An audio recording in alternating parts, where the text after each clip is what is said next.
Before I share this testimony, I want to ask you something very quick. Have you ever wondered or asked if God is real? Have you seen yourself in a situation where you wondered if truly God existed? Well, in this video, I'm going to be sharing a profound testimony that we received. And by the end of this testimony, your question should be answered. So I encourage you to stick with me on this video and listen to the very end, because what this lady saw on the other side will leave you speechless. Now, before I share this testimony with you, we would love to know where you are listening from in the comments section. That way we can connect as one family and share thoughts together. Don't forget to like and subscribe to this channel for more of this testimonies coming your way. Now sit back and listen as I share her testimony with you. Hello, Daily Renewal. I never thought I would be the kind of person to tell a story like this. For most of my life I kept my faith quiet, tucked away like something fragile that I was afraid to examine too closely. I believed, or at least I told myself I did. I went to church when it felt right, prayed when I remembered, and carried a vague sense that God existed somewhere above all the noise of everyday life. But believing and trusting are two very different things, and I had spent years confusing one for the other. By the time everything fell apart, I had been running on empty for longer than I could honestly admit. The details are mine to keep, but I will say this. The crises came one after another, the way they sometimes do when life decides to test you all at once. A marriage that had grown cold and distant, financial pressure that made it hard to breathe, a health scare that I had been pushing to the back of my mind, and underneath all of it a deep, aching loneliness that I could not explain to anyone, because from the outside my life looked fine. I was fine, I kept saying that. I was not fine. There was a night, and I remember it clearly, when I sat alone in my living room after everyone else had gone to sleep. The house was quiet in that heavy way that feels less like peace and more like absence. I had my hands folded in my lap, and I was looking at nothing in particular, and I started to cry. Not the kind of crying that comes with visible grief, the quiet kind, the kind that sneaks up on you when you finally stop being strong for 5 minutes. I started talking to God, or trying to. My words came out broken and a little angry, which surprised me, because I had not realized how much anger I was carrying until it started spilling out in that dark room. If you're real, I said, show me, please. I need to know you're actually there. I need something, anything. I can't keep doing this on faith alone when I don't even know if my faith means anything. I felt a little foolish afterward. I wiped my face and went to bed. I told myself that prayers like that probably didn't work, that God wasn't some vending machine where you deposit desperation and receive a miracle in return. I closed my eyes, and eventually, somehow, I slept. I had no idea what was coming. A short while later, I won't go into every medical detail because that isn't really the point. My body gave out. It happened suddenly. One moment I was present and aware, and the next, something shifted in a way that I still don't have the language for. It wasn't gradual.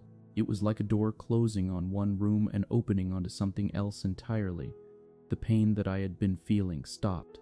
That is the first thing I want to say, because it was remarkable. Not just the absence of physical pain, but the absence of all of it. The grief, the fear, the weight I had been carrying for months.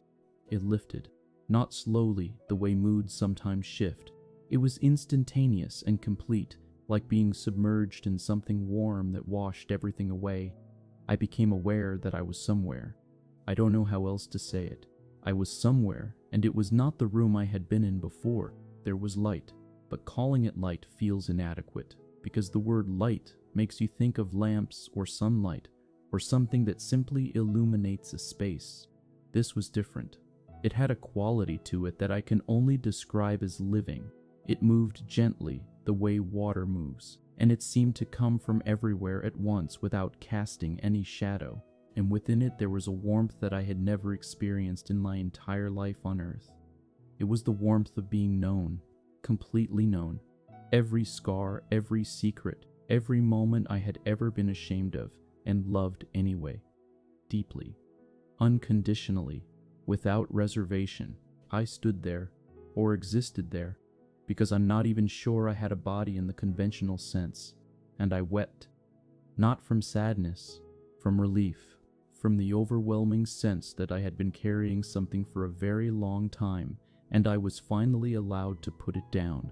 The place itself was more beautiful than anything I can accurately describe, and I say that knowing how inadequate that sounds. I'm a person who loves words, who has always reached for language to make sense of experience, and this is the one place where language completely fails me. There were colors I don't have names for.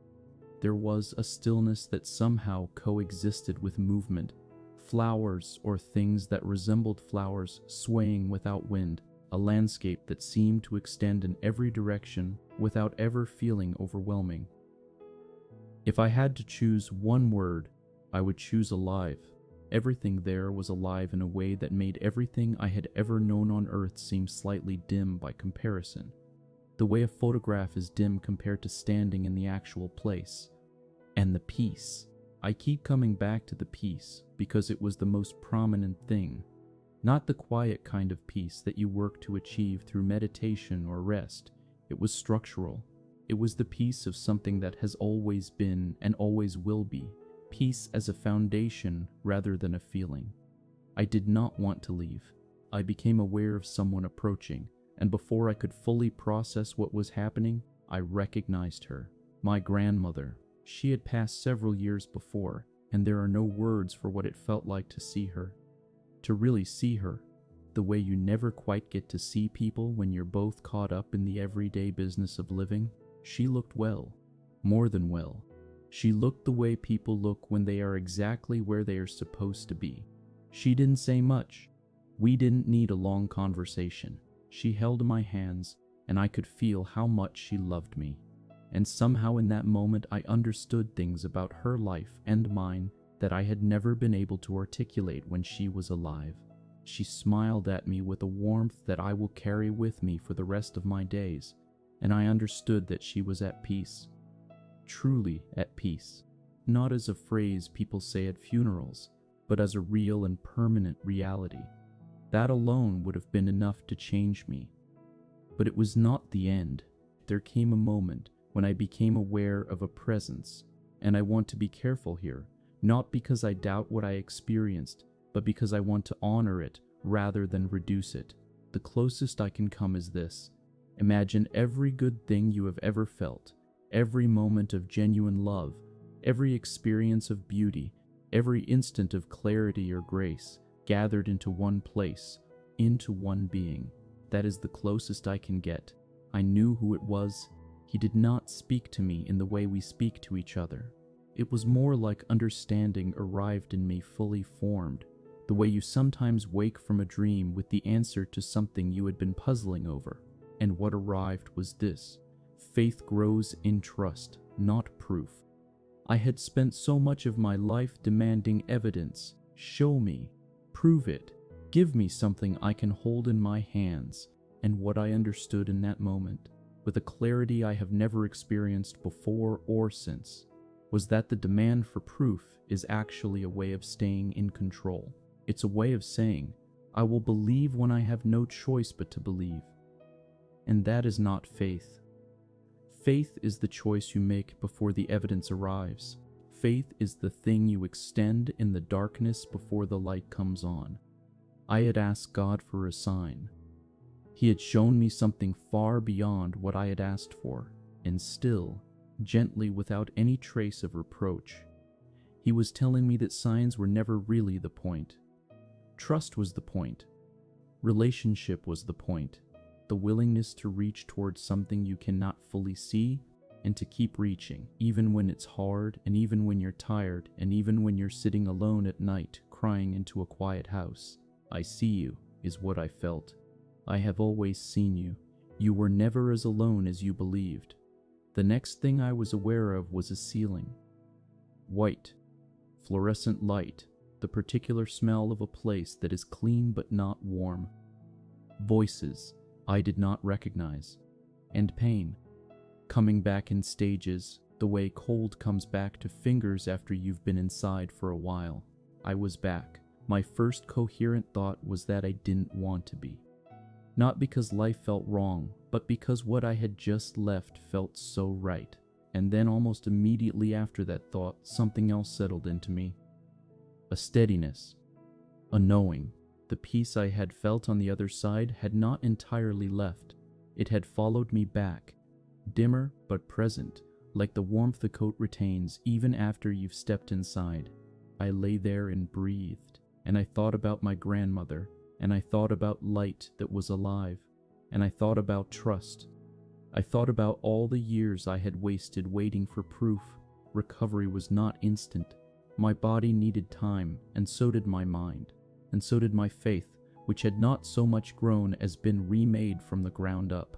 I had to sit with the experience for a long time before I could even begin to find words for it.